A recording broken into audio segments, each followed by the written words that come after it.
ఓయ్ పెళ్లి కాకముందు నీకు నా మీద ఏం డౌట్ ఉంటుండే? ఏముంది, నన్ను కాకుండా ఇంకో నేను లవ్ చేస్తున్నావా అని ఉంటుండే. మరి ఇప్పుడు ఆ డౌట్ క్లియర్ అయిందా? ఎక్కడ క్లియర్ అయింది? తాళి కట్టి ఇంట్లో కూసబెట్టు, బయట ఎన్ని కథలు పడుతున్నావు నీకు తెలుసు. యాండి హ్యాపీ న్యూ ఇయర్. ప్రామిస్. ఏంటి ఆలోచిస్తున్నావు? ఈ సంవత్సరం అంతా నన్ను హ్యాపీ గుంజుతానని ప్రామిస్ చేయి.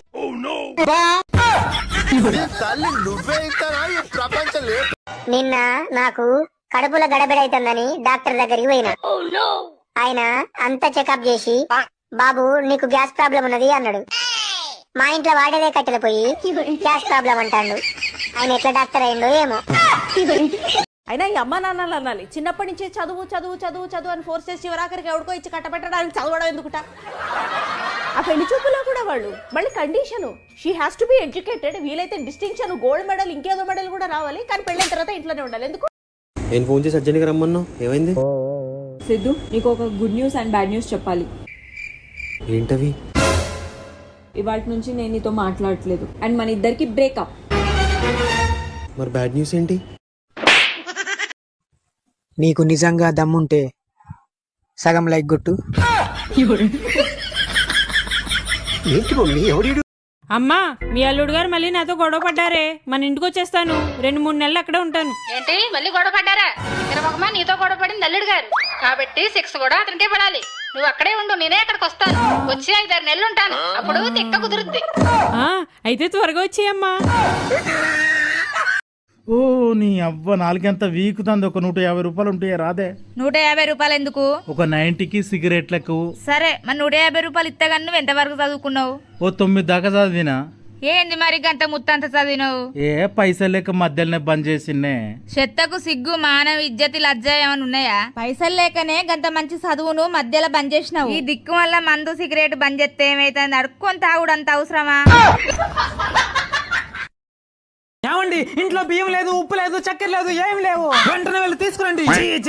ఎప్పుడు ఇంటికి వచ్చినా గానీ అది లేదు, ఇది లేదు, ఏంది ఇది? ఎప్పుడు కూడా లేదు లేదు అనకూడదు, నిజంగానే లేకుండా పోతుంది. ఎప్పుడు కూడా ఇంట్లో ఉంది ఉంది అనాలి, అదే మనకు కలిసి వచ్చేది. అవునా అండి, ఏ రోజన్నా మీ మాట కాదన్నా నేను? ఇంట్లో బియ్యం డబ్బా ఖాళీగా ఉంది, చక్కెర డబ్బా ఖాళీగా ఉంది, పప్పుల డబ్బా ఖాళీగా ఉంది. వెంటనే వెళ్ళి తీసుకురండి. కళ్యాణి, ఏంటండి ఆ ఎదిరింటోళ్ళు ఏంది పొద్దున్న నుంచి గొడవాడుకుంటున్నట్టున్నారు? నేను గోల్డ్ కొన్నాను కదా, పొద్దున ఆ ఎదురింటి ఆవిడకి పిలిచి చూపించా, అంతే. అర్థమైంది. ఎందుకు పుడతారో కూడా తెలియదండి మనుషులు కొంతమంది. హలో, అంత మంచేనా? మంచిగానే ఉన్నా. ఈ నెల జీతం బదులు 100 ముద్దులు పంపిస్తానా, తీసుకో. నువ్వు పంపించిన 100 ముద్దులు అందినాయి. 2 ముద్దులు పాలోనికి ఇయ్యాలే, 7 ముద్దులు కూరగాయలోనికి ఇయ్యాలే, 10 ముద్దులేమో మామయ్య మందులకు ఇయ్యాలే, 5 ముద్దులు ఇంటి ఓనర్ కి ఇద్దాం అనుకుంటానా. ఒప్పుకుంటాడో లేడో? ఒప్పుకోకపోతే 9 ముద్దులు ఇద్దాం అనుకుంటానా. అయినా నువ్వేం బాధపడకు, నా దగ్గర ఇంకా 30-40 ముద్దులున్నాయి. నీ దండం పెడతా, ముద్దులలో లాపే. ఇప్పుడే 10,000 రూపాయలు ఫోన్ పే చేస్తా. అందరికి కట్టేది ఉన్నది. 10,000 10 సెకండ్లలో పంపియాలి చెప్తానా. అబ్బా దేవుడా, మొగుడు రక్తం తాగడానికి పిల్లాన్ని పుట్టించావు కదా, మళ్ళీ దోమని ఎందుకు సృష్టించావు? మీ మగాళ్ళకి ఎంతసేపు మా ఆడవాళ్ళ మీద పడి ఏడవడమే పని అయిపోయిందండి. అయినా మా ఆడవాళ్ళకి మీ మగాళ్ళకి తేడా ఏటో తెలుసా? బాగా తెలుసు. మేము మగాళ్ళం చనిపోతే ఆత్మలుగా మారుతాం, మీ ఆడవాళ్ళు చనిపోతే ప్రేతాత్మగా మారుతారు. ఓయ్ పెళ్లి కాకముందు నీకు నా మీద ఏం డౌట్ ఉంటుండే? ఏముంది, నన్ను కాకుండా ఇంకో నేను లవ్ చేస్తున్నావా అని ఉంటుండే. మరి ఇప్పుడు ఆ డౌట్ క్లియర్ అయిందా? ఎక్కడ క్లియర్ అయింది? తాళి కట్టి ఇంట్లో కూసబెట్టు, బయట ఎన్ని కథలు పడుతున్నావు నీకు తెలుసు. బుజ్జి, నిన్న నా కడుపున వస్తున్నది, దవాఖానకు పోతే డాక్టర్ ఎక్స్రే తీసిండు. నిన్న ఈ రోజు పోయి తీసుకురమ్మన్న, తెచ్చినావా ఎక్స్రే?